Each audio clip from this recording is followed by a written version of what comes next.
That's Lady Yai? Oh, no wonder Junya is so excited. She has a really striking presence. Also, is it just Paimon? Or did she look right at us just now? It was probably nothing. It's not like she's ever seen us before. Keep away. Keep away from me. I gave up the art of the sword. Please, let me go, I beg you. As you can see, Lady Yai, Domon has persisted in this state for some time now. He appears to see those who have lost to him in duels past, gathered all around him to persecute him. Lady Yai, it must be a possession, right? This is nothing like him at all. In the past, no matter what... I'm sorry. It is clear to me that your sensei is not possessed by any evil spirit. But... then does that mean he... Yes. This is a change in the person himself. Unable to cope with the tremendous pressure he was under, he suffered a spiritual collapse. With his wits impaired, he finally descended into madness.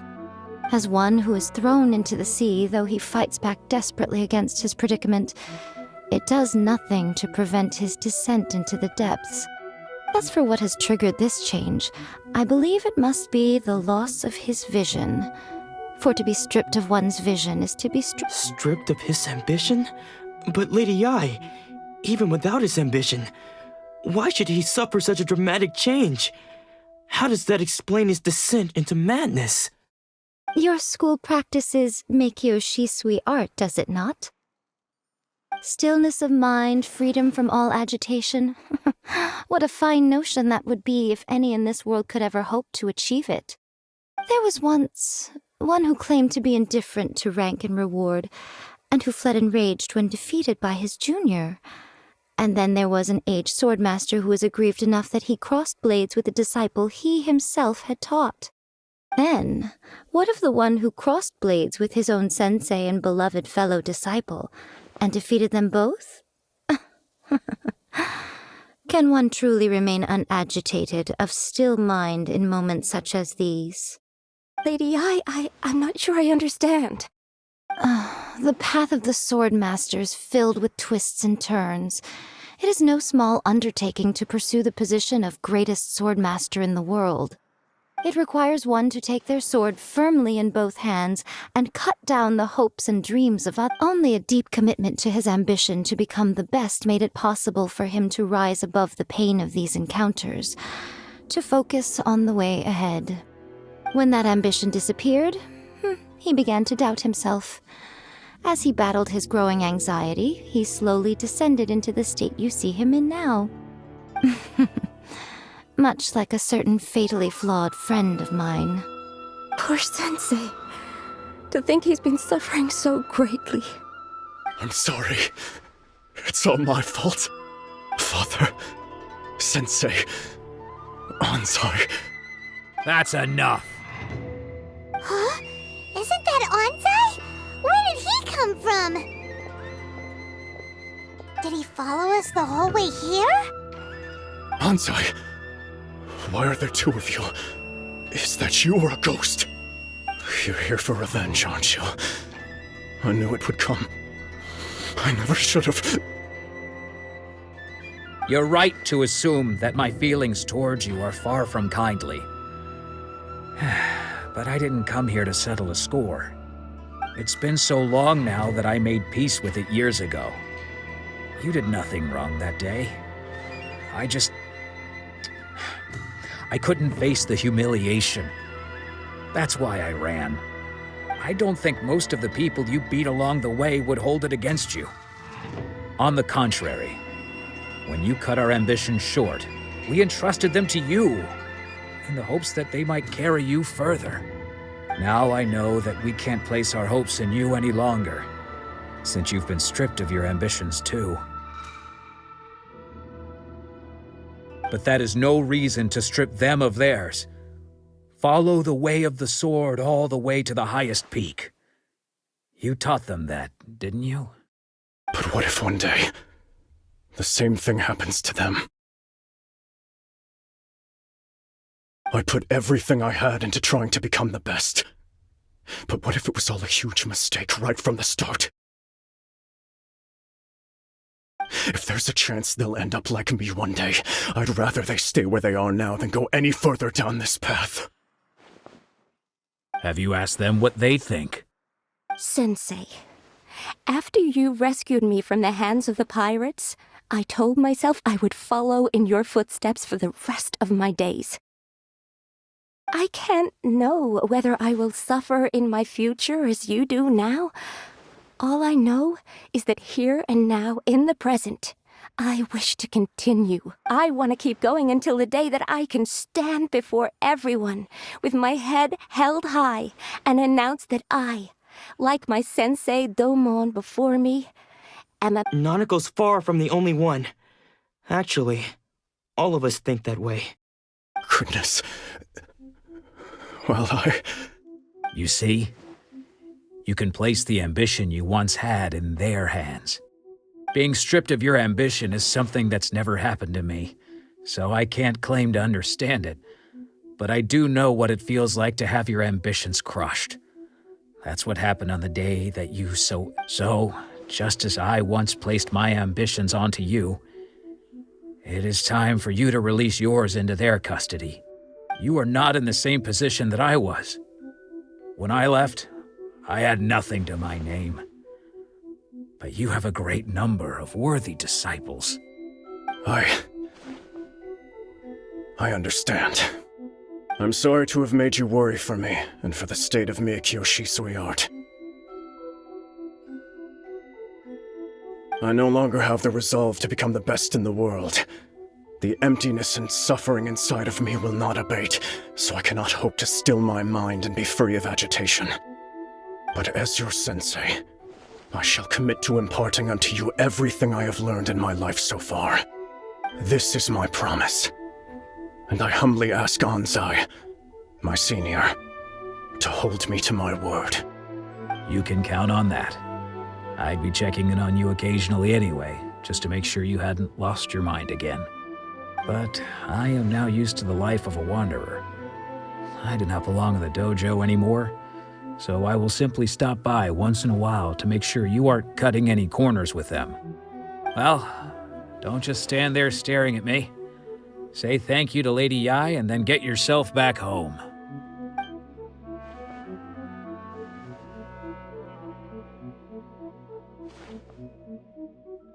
So even though his ambition was taken away, his disciples can take it over on his behalf.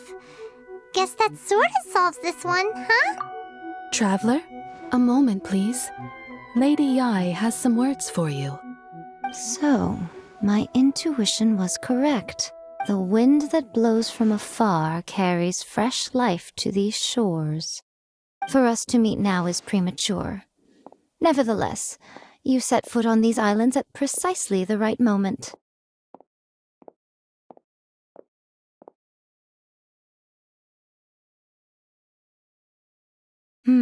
I have high hopes for you, child. Don't disappoint me. Ooh, Lady Yai seems to have taken a real interest in you. She seems super mysterious. Paimon's so curious what she really meant by all that. We can come back to it another time. For now, we should go report back to Miss Kamisato.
Guess who fulfilled all your wishes?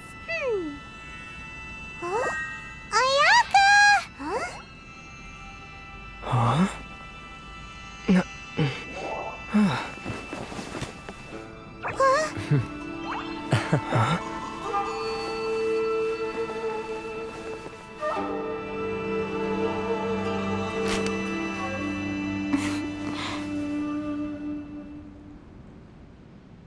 Traveler, Paimon, it is a pleasure to finally meet you both face to face. I have heard all about how you helped our 3 friends. My sincerest thanks to you. Yeah. Short of getting them their visions back, it seems like there's no way to really help them. Ayaka, how come this time you get to come out and meet us in person? Because now that you have done the 3 things I asked of you, I consider you to be my friends. As you will observe, I dispense with the screen for Toma also. Wait a second. But isn't Toma your, servant? Paimon's happy to help and all, but Paimon sure as heck did not sign up to be a servant. Oh. Paimon, you are most entertaining. Toma is first and foremost my friend, and was so before he ever became my attendant. Oh, okay then. Ayaka, you seem pretty different out in the open compared to how you are behind the screen. Alright, we can be friends. Thank you both kindly. Back to the matter at hand. You have now witnessed the pain of those deprived of their visions. What are your feelings on what you have seen?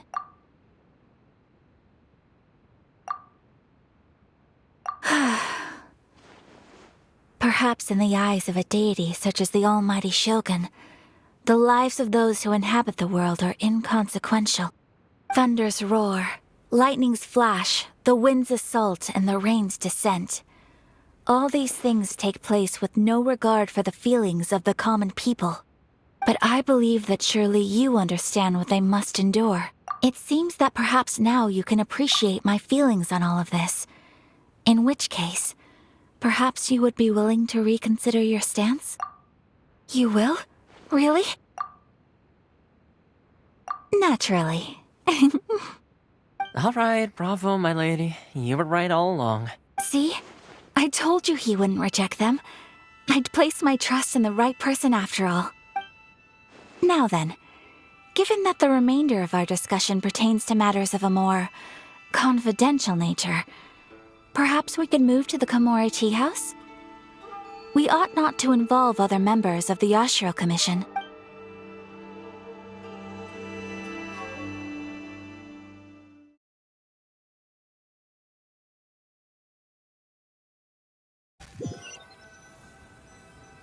Well, here we are again. Please continue without me. I'll keep watch. So, what's the deal with this place anyway? What makes it your favorite meeting spot? This is land that was gifted to the Yashiro Commission by the Shogun. The Kamisato clan has the exclusive right to plan, build, and repair any property on this land, and even to allow or deny access. Such privileges exist due to the Yashiro Commission's role in managing ceremonial affairs. Oftentimes, it is not appropriate to discuss details in front of bystanders. Oh, Paimon gets it. Gotta keep a bit of mystery, right? Once the number of ceremonial affairs conducted in the city began to decline, our forebears built a tea house here. Only members of the Yashiro Commission are permitted to come and go as they please. Makes sense. Perfect place for a secret base. In any case, we can talk freely here. I presume you have a few questions that you wish to ask me?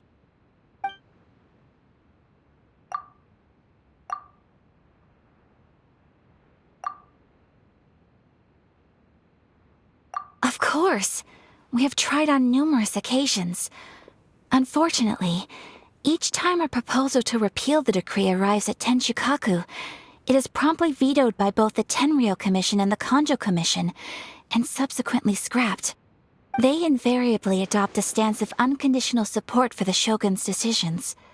They have no interest in discussing anything. It almost makes one wonder whether they had a hand in the Shogun's sudden decision. The almighty Shogun. I've seen her on but only a few occasions, most of them formal ceremonies. She inspires awe, commands respect, and exudes a sense of absolute authority. But as I recall, there was something else about her that struck me even more deeply. It was her almost complete lack of any emotion. In that sense, she appeared to me to be less of a ruler and more of, well, an executive official, I suppose. The issue is this. For the vast majority of people, the Vision Hunt Decree is something that has no implications whatsoever. After all, it is but a tiny minority of people who receive visions. Because of this, the attitude of most people towards the Vision Hunt Decree is one of indifference. How can they be like that? Paimon's getting mad. Nevertheless, in addition to us, there is also the resistance on Watatsumi Island. Resistance? You mean like an army fighting against the decree? Yes. Many who have lost or fear losing their visions have rallied together under Sangonomiya on Watatsumi Island to form a resistance group. To say a little more about Sangonomiya, historically, there has always been some conflict between them and the shogunate of Narukami Island due to their different belief systems. But I do wonder whether there may be some other agenda behind their resistance movement, beyond merely fighting the Vision Hunt Decree. Ooh, Paimon has a question though. Oh? What would you like to know, Paimon? Have you got a plan yet to fight the Vision Hunt Decree? To be honest, we do not. What? Please, do not forget that challenging the Vision Hunt Decree is tantamount to challenging a deity. Coming to terms with that is already a difficult step to take. So what are we gonna do? Well, for the moment, all we can do is try and reduce the harm that is being caused by this decree. For example, by providing vision bearers with safe refuge, or manufacturing counterfeit visions for them as a contingency measure. You're telling Paimon that there are people out there who can make fake visions? Don't underestimate the talents of the craftspeople in Hanamizaka. To the naked eye, their counterfeits are indistinguishable from the genuine article. The problem we are facing right now is that Master Masakatsu, who was providing us with counterfeit visions, has recently been arrested by the Tenryou Commission. Darn!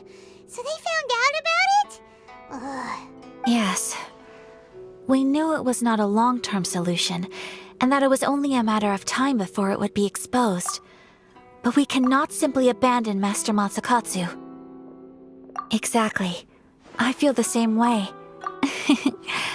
By no means do we intend to place the burden of such a task on your shoulders alone. When you are ready, go to Hanamizaka and look for a fireworks shop run by the Naganohara family.